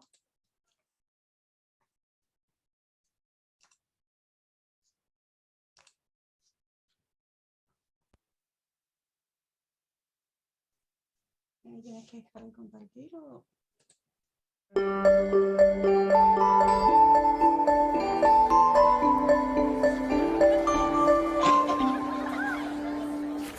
La ciencia nos dice que las experiencias que vivimos en nuestros primeros años realmente afectan la arquitectura física del cerebro en desarrollo. Esto significa que el cerebro no solo nace, sino que también se construye en el tiempo a partir de nuestras experiencias. Así como una casa necesita cimientos sólidos para sostener las paredes y el techo, un cerebro requiere de una buena base que dé soporte a todo su desarrollo futuro. Las relaciones positivas entre los niños pequeños y sus cuidadores literalmente construyen la arquitectura del cerebro en desarrollo. La construcción de cimientos sólidos en los primeros años da una buena base para un adecuado funcionamiento mental y una mejor salud general de por vida. ¿Cómo es que un niño en desarrollo construye y mantiene una base cerebral sólida? Una forma de hacerlo es a través de lo que los expertos llaman interacciones recíprocas de enviar y devolver. Imaginen un partido de tenis entre un cuidador y un niño, en donde en vez de devolver la pelota hacia un lado y otro de la red, se producen diversas formas de comunicación entre una acción y la siguiente, desde el contacto visual hasta el táctil, desde cantar hasta jugar al escondite. Estas interacciones repetidas a través de los años del desarrollo de un niño o niña son los ladrillos con los cuales se construye una base saludable para el desarrollo futuro.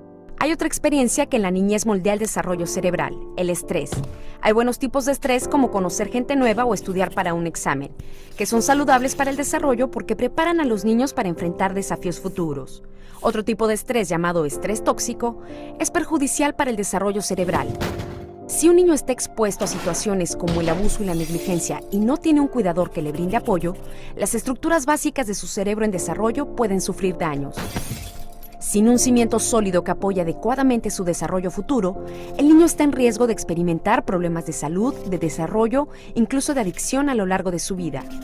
Es posible corregir posteriormente alguno de los daños que ocasiona el estrés tóxico, pero es más fácil, más efectivo y menos costoso construir temprano una arquitectura cerebral robusta. Una de las cosas que propicia una arquitectura cerebral robusta es el desarrollo de habilidades emocionales y sociales o el conjunto de habilidades que los científicos llaman funciones ejecutivas y de autorregulación. Estas habilidades se pueden visualizar como el control de tráfico aéreo en el espacio mental del niño. Piensen en el cerebro de un niño pequeño como si fuera una torre de control en un aeropuerto con mucho tráfico. Todos los aviones que aterrizan y despegan y todos los sistemas de apoyo en tierra exigen simultáneamente la atención del controlador para evitar un accidente. Igual sucede con el niño pequeño que aprende a prestar atención, a anticiparse y recordar, y a seguir una cantidad de reglas. Como todos nosotros, los niños tienen que reaccionar ante las cosas que suceden en el mundo que les rodea, y al mismo tiempo lidiar en sus mentes con preocupaciones, tentaciones y obligaciones. A medida que estas exigencias se acumulan, el control de tráfico aéreo ayuda al niño a regular el flujo de información, a priorizar tareas y sobre todo a encontrar maneras de manejar sobre la marcha el estrés y evitar colisiones mentales. Es necesario desarrollar esta habilidad para asegurar una salud mental positiva y equilibrada. Desarrollar un control de tráfico aéreo efectivo, superar el estrés tóxico y construir una arquitectura cerebral sólida son cosas que los niños pueden hacer por sí mismos. Y puesto que las sociedades fuertes están conformadas por ciudadanos saludables, depende de nosotros como comunidad asegurar que los niños y jóvenes puedan vivir las experiencias propicias que necesitan para un desarrollo positivo. Para construir un mejor futuro, necesitamos construir mejores cerebros.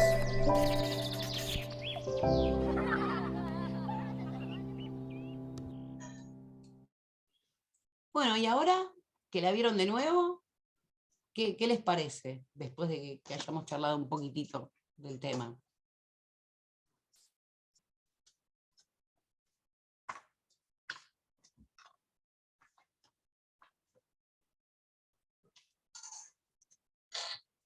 Lau, cuéntenos qué opina, qué vio, ya que la tenemos ahí a la vista. Luciana se nos escapó. Se nos escapó Luciana. Buenas tardes. Luciana, entrar el primer asiento, le cuento, así que sigue usted. Bueno, no, la importancia es, cuando lo pasaron la primera vez, como para mí, era muy rápido, se lo iba a pedir que lo pase de vuelta, pero la importancia de esa construcción, ¿no? Mismo la iba, no voy a dar detalles ahora, pero la iba asociando con cuestiones propias de mi hijo, y la importancia de dar cada paso, la verdad que me gustaría después tener el registro del video porque me hizo pensar y me hizo como salir muchos puntos y, para evaluar y autoevaluarnos, para mirar y trabajar. Después lo que pienso sobre lo que vamos, de todo lo que se habló del trabajo, de la aproximación, también lo iba hilando con diferentes trabajos, con alguna situación de ayer y cosas que uno no hubiera esperado poder hacer porque tenía una mirada sesgada, porque tenía toda esta cuestión que a veces va muchas veces más por el lado de los padres que de los chicos, del miedo a qué, ¿no? El miedo a que llore, creo que le debe pasar a los docentes también, el miedo a que esto se frustre, el miedo a sentirlo que está mal y uno lo saque de ese lugar. Nos ha pasado como aprendizaje de decir, no, bueno, a ver, si esto nos pasó acá, nos va a pasar en otro lado, entonces, a ver, bueno, ¿qué armamos? ¿Qué coordinamos? ¿Qué presentamos para trabajar en conjunto con el que sea, para que esta situación, bueno, se vaya encaminando? Porque suele pasar que uno lo lleve a una actividad y diga, ay, pero lo miran de esta forma, pero pasa esto, y uno encuentra que si lo saca, que es el primer impulso, porque realmente a muchas nos debe pasar eso, y decir, pero se va a repetir. Entonces, ¿qué hacemos? Bueno, nada, sostenemos, encaminamos. La verdad que en un video de creo que dura 4 minutos me pasó como media vida o 7 años de vivencias y de situaciones y actuales y novedosas que tenemos ahora que bueno, no viene el caso nombrar específicamente, pero qué importante, y tan importante es que ampliarlo a todos los hijos, ¿no? Como dice ahí también, creo que acá la mayoría tenemos más de uno, o tal vez no, pero ampliarlo a la crianza y a la educación de todos los hijos, las herramientas que, ya les digo, creo que ese video es muy valiosísimo, me disparó un montón de cuestiones, de cómo, bueno, principalmente el afecto, el acompañamiento, estas cosas que nombraba usted también bueno, de la aprensión de lo que uno no quiere hacer porque él no quiere, en este caso específico, pues ya que soy la que está hablando, uno muchas veces frena que el otro no haga porque a uno le da pena o porque cree que no va a poder, y cómo se va elaborando todo eso y llegar a situaciones que uno por ahí no hubiera pensado que iba a poder pasar, como un paseo que hicimos en vacaciones y de caminatas largas y de charlas y de risas y de aproximaciones y de compartir y de cosas que particularmente en nuestra familia yo no es que descreía, no descreo de los grupos, pero digamos, particularmente somos muy solitarios y esto siempre Alejandra siempre decía, y Andrea y todo el equipo, esto es con el otro, y cuando uno se apropia de que es con el otro, cómo suma, ¿no? Cómo complementa, cómo se aprende del otro, cómo el otro ayuda a qué, cómo el de este lado ayuda al otro. La verdad que me disparó un montón de secuencias, así que muy, muy interesante.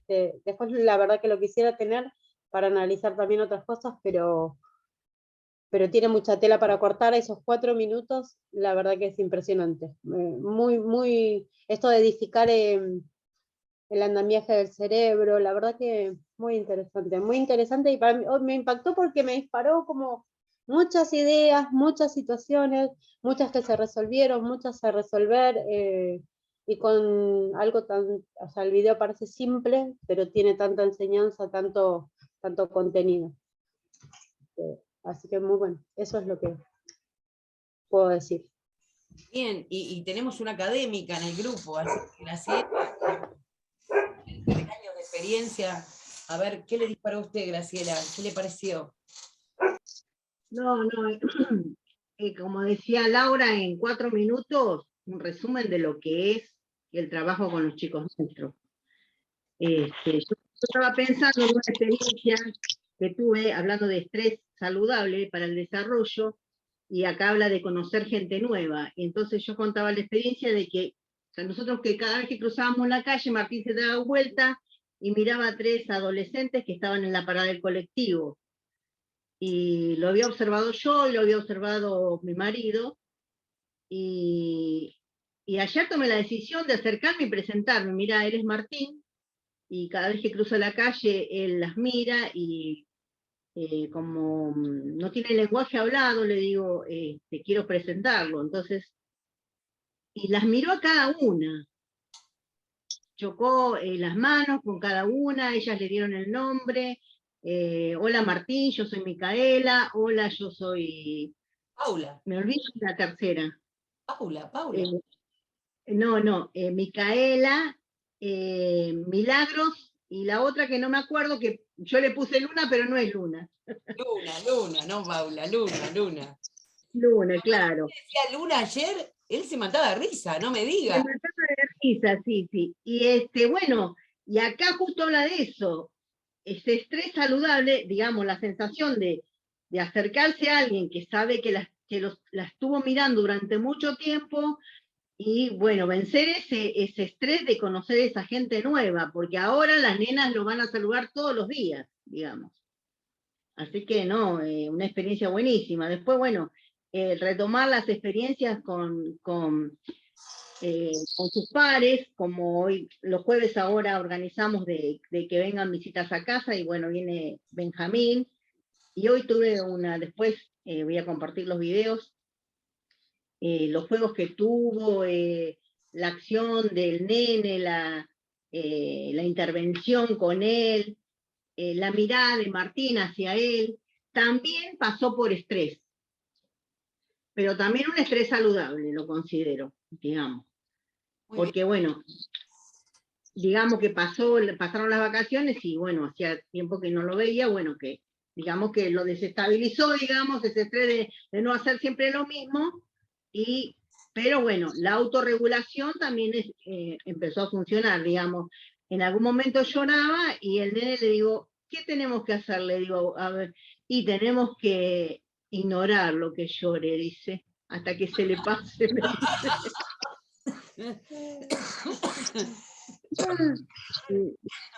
Claro, y fue así realmente. Y después jugó, se reía, la pasamos bien. No, muy bueno esto. Bueno, hay niños en las escuelas que están tan atentos a los acompañantes que realmente es maravilloso, porque a veces uno va en lugar de otra persona, ¿no? que está trabajando como acompañante, y te dicen, cuando hace tal cosa, tenés que hacer tal otra, te dicen. ¿Y sabés cómo le dice fulanita? Le dice de esta manera. Y cuando él hace tal, vos decirle así, porque él hace así. Y, no, es increíble, y realmente hay algunos que directamente intervienen. Bueno, basta, sí. sentate, ahora copiá, le dicen. Y el otro responde como, diríamos, claro, como si estuviese un profesional interviniendo, de esa manera, ¿no?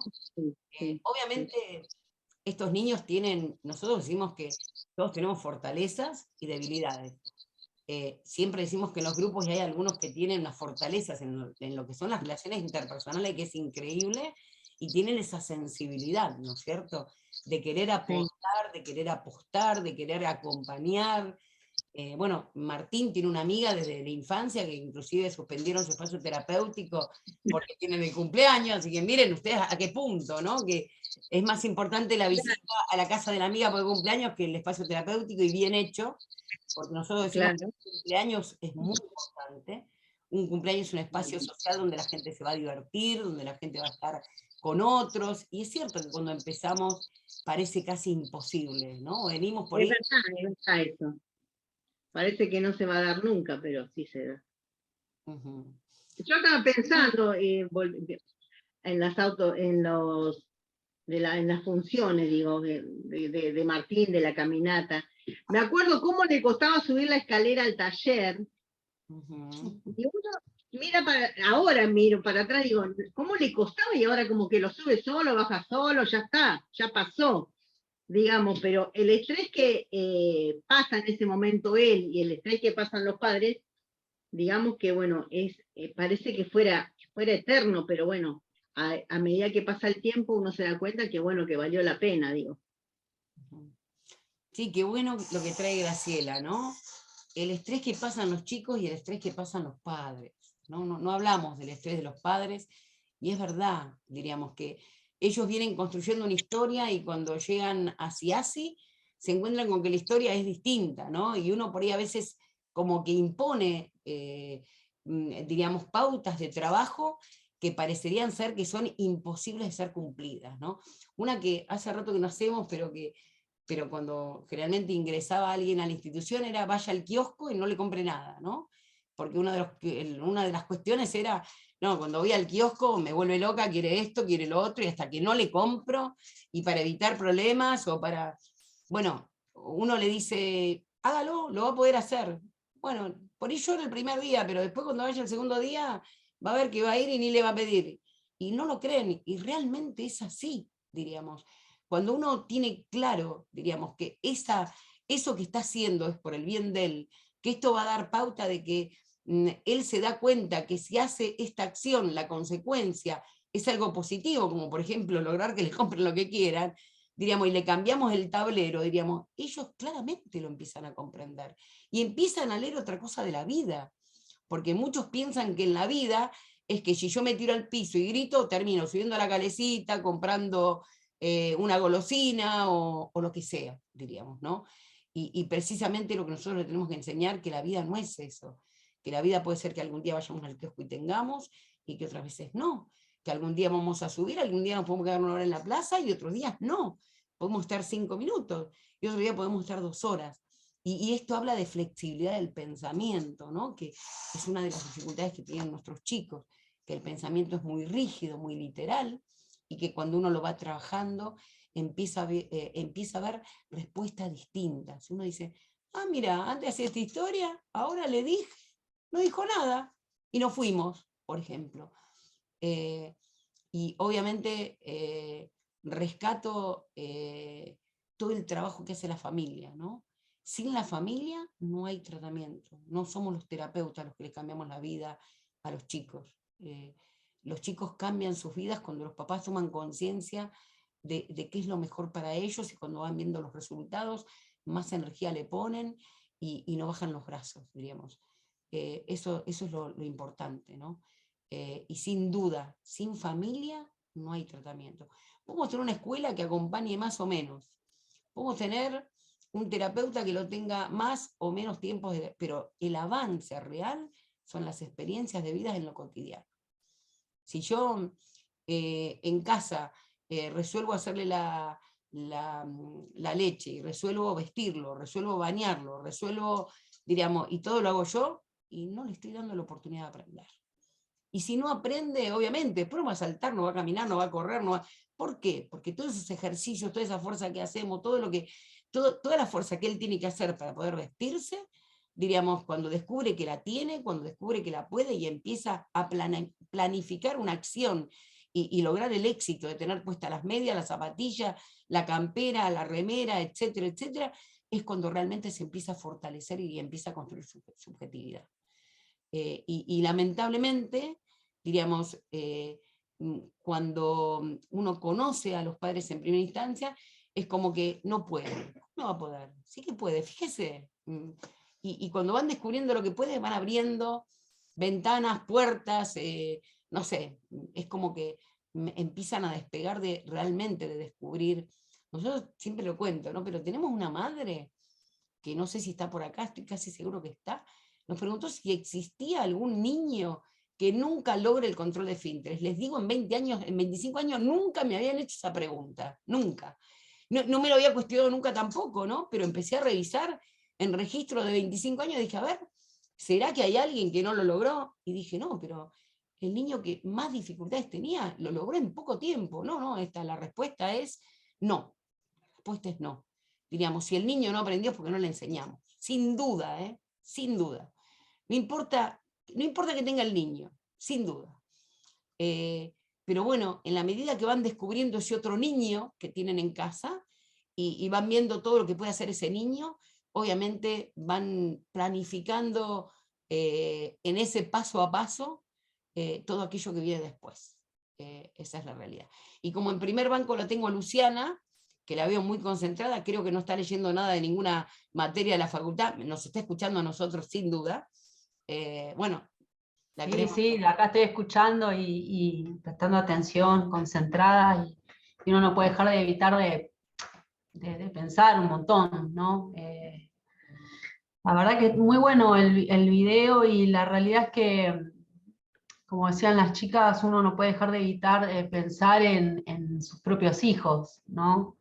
Y encontrar similitudes de esto me pasó, o me pasa, es así. Y bueno, yo tengo mis 3 nenes, los chiquititos con autismo, los 3, y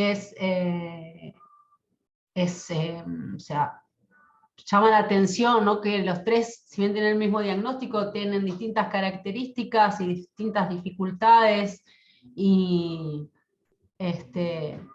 algo que yo recuerdo como algo que me quedó muy marcado, muy fuerte, es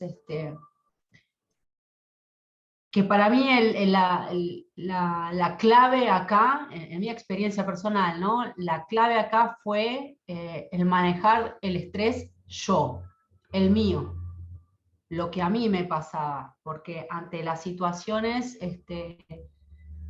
de situaciones que se vivían con ellos, con los tres a la vez, cuando yo no podía manejar la situación porque me desbordaba, ahí tenía como la batalla perdida, ¿no? Así que lo que yo tuve que hacer era, tuve que trabajar, y todavía lo hago, trabajar mucho conmigo mismo, ¿no? Con mantener la calma y no evitar situaciones porque yo crea que no las puedo manejar yo, porque yo sé que ellos lo van a aprender, lo van a lograr, pero en tanto yo, no porque me dé pena ellos o no quiera que sufra, siempre lo que me pasaba era mirarme a mí misma que yo no podía manejar esa situación de estrés. Me desbordaba a mí, ¿no? Y bueno, después de trabajarlo mucho, le pude dar a mis hijos la posibilidad de vivir las experiencias, ¿no? Porque imagínate que siendo tres y una situación caótica con los tres, a mí me desbordaba. Y era que no se me iba de las manos, ¿no? Y viajar en el tren era toda una aventura con los tres, porque cada uno de ellos manifestaba cosas diferentes, ¿no? Bauti, por ejemplo, subirse al tren, que le encanta viajar, y después no querer bajar del tren. Y a Olivia la tenía con que en cada estación se quería bajar porque no se bancaba el tren. Y a Isabela la tenía en el tren queriendo comprar absolutamente todo lo que pasaban vendiendo. Y si yo no compraba, era el enojo. O sea que en una misma situación tenía que manejar tres cosas con ellos, ¿no? Y se fue dando de a poco, de seguir insistiendo, primero una estación, después 2 estaciones, y ahora podemos ir de acá a Trenquelauquen en tren, lo más bien, sin ningún problema. Y que Bautista, cuando le digo bajamos, baja sin problema, y Olivia se banca todo el trayecto sin querer bajarse, e Isabela entendiendo que compro o no compro, ¿no? Pero eso fue todo un logro y un trabajo de sostenerlo en el tiempo. Nos fuimos a Mar del Plata y volvimos a Mar del Plata en tren, lo más bien. El viaje de ida lo hicimos de día, 5 horas en el tren viajando, y sin ninguna dificultad, y no necesitamos llevar una tablet ni un celular, ellos jugando, pintando en el tren, durmiéndose en el tren, y en la vuelta lo más bien. Así que el mejor aprendizaje sin duda son las experiencias, pero yo como aporte personal creo que lo que más tuve que trabajar fue conmigo misma, en manejar las situaciones. Pero ellos lo van logrando, y no hay que perder la fe que lo van a lograr, que les llevará más o menos tiempo, pero lo logran lo más bien. Y ahora pueden viajar sin problema, uno parado, el otro sentado, en el tren, en el colectivo, en subte. Digo, viaje como un montón de cosas que han logrado, ¿no? El pasar por una plaza con los tres, y hoy no vamos a la plaza, y sin problema, cuando hubiera un momento donde se encaprichaban todos a estar en la plaza, cuando yo decía que no, y una vez que yo dije no, era sostenerlo, no, porque no le podía decir que no, y después porque hacían el berrinche ir a la plaza, no, te dije que no, y a la vuelta, o pasamos otro día, y que todo eso se fue logrando. Y después uno poder disfrutar con ellos como con cualquier niño, ¿no? De salir a comprar, de estar en casa, de ir a un cumpleaños, ir a visitar a un pariente, ir a caminar, hacer o no hacer, disfrutarlos todo el tiempo. Y la verdad que es muy, muy lindo, muy lindo. Bueno, con Luciana tenemos una mamá multifacética nosotros, sumamente creativa, sumamente comprometida con sus chicos. Nada, sí, uno piensa y ya pensamos más finito también, pensamos en escritura, pensamos en números, en interacción, diríamos, en comunicación, diríamos. Nada, la verdad que recuerdo los primeros momentos con Bauti, lo complejo que se hacía sentarse a trabajar, y hoy verlo entrar a la escuela, podría decir solo, y sentarse en su banco y ir a trabajar, es maravilloso, diríamos. Estamos hablando de algo que exige mucho más estrés, y coincido plenamente que Luciana ha hecho un trabajo maravilloso con su estrés, aunque a Luciana le encanta estar estresada. Luciana es un estrés caminando. Luciana, si no está estresada, busca estar estresada, diríamos, busca un trabajo más, algo. Sí, sí, es una maravilla, es la prueba del estrés bueno, del malo, del más o menos, Sí. del estrés. Así que ella tendría que escribir el libro Cómo generar estrés, bancársela, diríamos. Ella es maravillosa, tiene una familia. Sí, por eso que no hago yoga, porque no puedo, Para no que tengo no paciencia, desaparezca para eso no, necesito la acción. No, maravilloso, realmente, todo el intervenir de ese grupo familiar, que incluye una hija más grande también, con la que también hay un acompañamiento por parte de Luciana muy interesante, y realmente, nada, qué decir. Creo que estar en CIASI tiene que ver con esto, ¿no? Con asumir un compromiso genuino, diríamos. No se puede estar en CIASI si no hay un compromiso, y realmente uno no se siente un ganador, porque hay que sentirlo desde ahí, diríamos. Tengo que saber que empecé un camino y que no puedo aflojar, diríamos, siempre para adelante. Y es siempre Yo para... donde siento, no yo ganadora, ¿no? Sino que me siento como parte de un grupo. Cuando veo los logros de mis hijos y de los hijos del resto de las familias, para mí es como una victoria ante estos mitos que estábamos hablando antes, ¿no? Como diciendo, viste que no es así, que los chicos lo logran, ¿no? Creo que ahí va esa victoria, ese logro, que es genial para compartir. Como en la Navidad, cuando mandamos ese video de que estaban mis 3 hijos festejando mientras que veían los cohetes en las fiestas, que está esto que los chicos no aguantan los cohetes. O cuando compartimos las fotos de estas fiestas, de las salidas en las vacaciones, que no solamente mis hijos, los hijos de todos los nenes de CIASI, las chicas de CIASI, en espectáculos, en cines, con el ruido al máximo, en oscuridad, distintas luces, escaleras, ruido, gente por todos lados, y sin embargo, todo eso lo tira abajo ese mito de que los chicos no lo toleran. De hecho, a mí me llegaron propuestas de salidas en estas vacaciones de los municipios y demás, donde decían apto para chicos con autismo, luces bajas, sonidos bajos, ¿no? Promoviendo esto, de adaptarlo esto a ellos, cuando en realidad eso entendemos que no es inclusión que ellos puedan estar igual que otros, ¿no? Compartiendo con otros lo El mismo. voto a las 4 de la tarde para ir a hacer compras con chicos con autismo, diríamos, ya no saben qué. Sí, o sea, ¿cuál es esa? Cualquiera.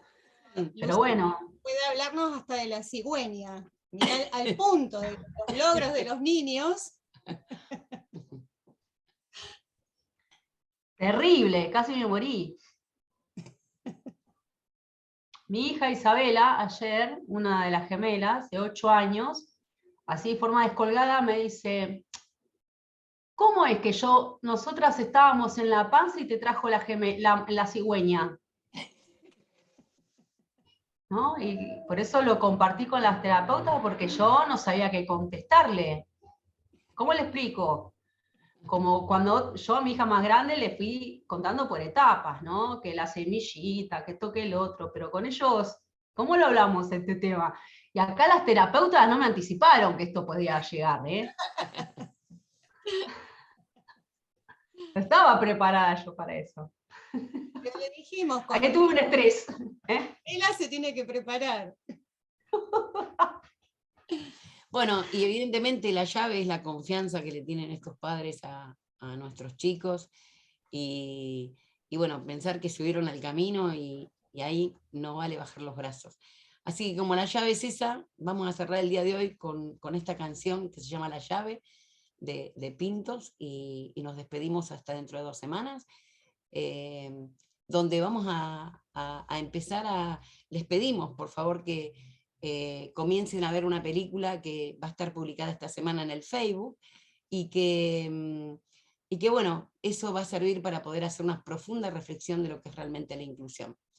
Tiene que ver con una historia de vida real, y pretendemos con eso seguir abriendo cabezas. Así que bueno, será hasta dentro de 2 semanas. Un abrazo. Buenas noches.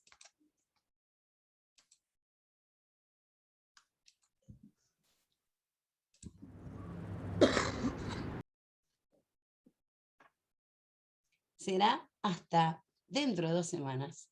Nos vemos.